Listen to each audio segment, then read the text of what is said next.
So how do you turn $700 into $30,000 worth of speaking gigs? Well, basically, a while ago, I didn't have too much money to actually spend on marketing. I didn't have one of those Tony Robbins type of budget where you can spend like $1 million here, $1 million there. So I had to be very resourceful at the very beginning. And a lot of speakers, they don't get gigs, they don't get booked in the corporate market because they don't really follow a certain process.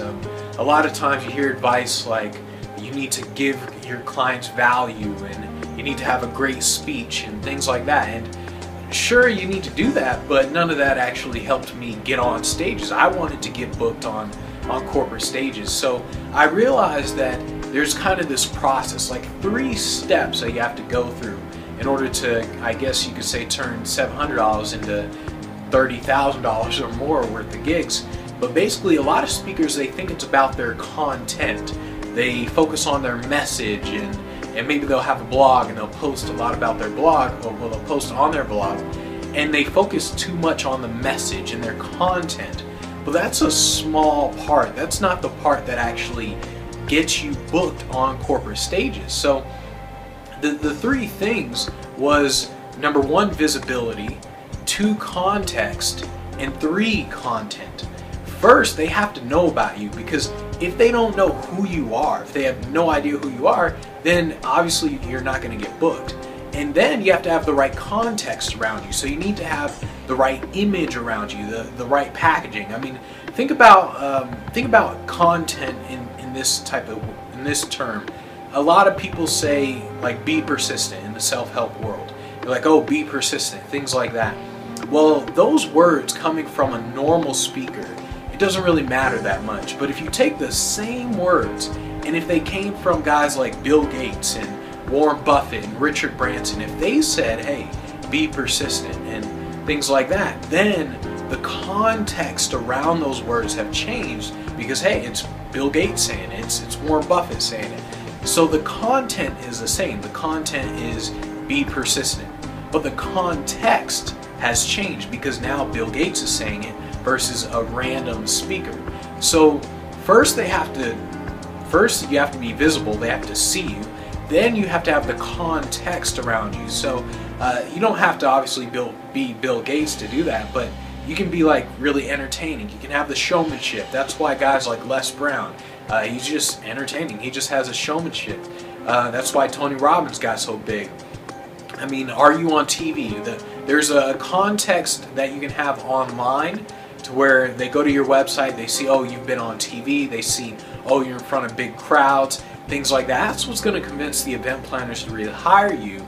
But you really have to focus on the context, like what's around you as a speaker, not just your content. The content is the third part, because once you become visible and once you have the context around you, then they hire you, and then they see you speak, and that's where your content comes in. And if they like you, then they're going to book you again.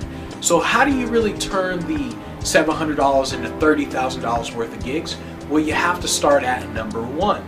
A lot of people start at number 3. They go right to the content. They're trying to write a ton of content on their blog, but you have to go to number 1. You have to be visible. So the way you do it is you use PPC, Google AdWords. Now a lot of guys, they say, oh yeah, I know about that. I know Google AdWords, things like that. But I mean, I messed up on Google AdWords a long time ago when I first started, because if you don't know how to turn $700 into $30,000 worth of gigs, then you're not using Google AdWords correctly. I remember when I started, I put in $500. I'm thinking, oh, it's plenty. That'll last me for like a whole year. So I'm thinking that's plenty of money. But I messed up because I went for words like motivational speaker, keynote speaker, and these are words that are used to describe what I do. Unfortunately, the cost per click was like $7, so I only had a few people who clicked on it, and it wasn't enough for the $500 budget.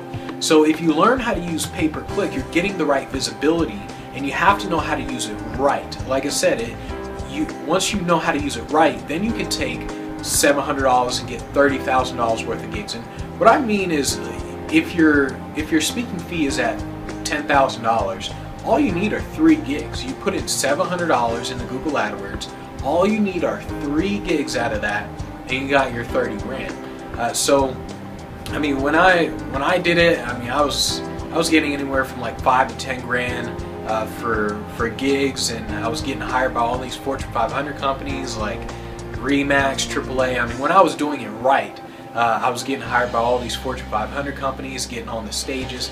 And that's just it. You have to know how to do it right. You have to use it for the right type of visibility. So it's important to ask yourself, you want to ask yourself, how can I change the context around me? Because first you're going to get the visibility with the Google AdWords, the pay-per-click.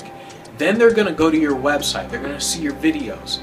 If your context isn't right, if you don't have footage of you on TV or footage of you in front of big crowds, well, now it's going to be a lot harder to actually get hired. So make sure your context is right, and that's really how you turn $700 into $30,000 worth of gigs, is just make sure you're using AdWords right, and that's how you do it. That's how I roll. That's how you should roll.